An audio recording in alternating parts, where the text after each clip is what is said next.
pastor's wife out there that is in a smaller church situation where it's she and her husband and maybe one other staff person, or a lot of today is, bivocational, where it's pretty much her husband and her, what would you say to that pastor's wife who is feeling that burden of doing it all and being it all when she's not getting a paycheck for that? What would you encourage her today to be and do as far as handling criticism or conflict, or just the role of the pastor's wife?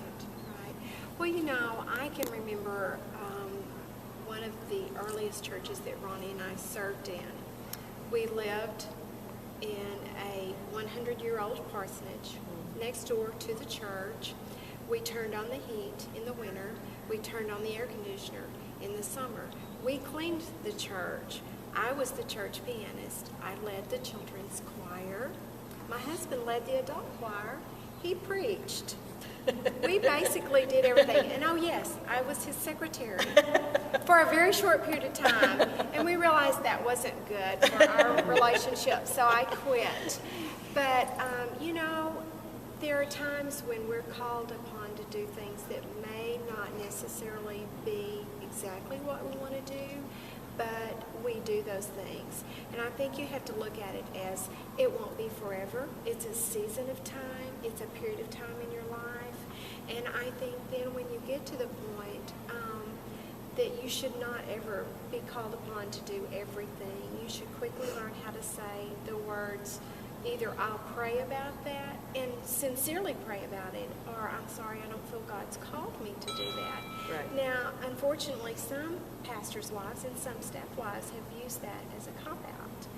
But when you truly look at your giftedness and how God has blessed you with certain spiritual gifts, you're going to be drawn to certain ministries in certain areas where God can effectively use you.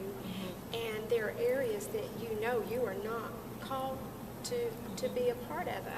Specifically in my life, as our children entered the youth program, Ronnie said, well, you ought to get involved in the youth ministry. You ought to work in youth ministry.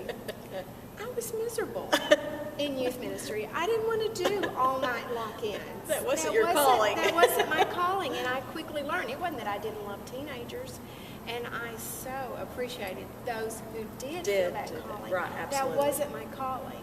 You see, my calling is going to be more a cancer support group, going into the jail ministry.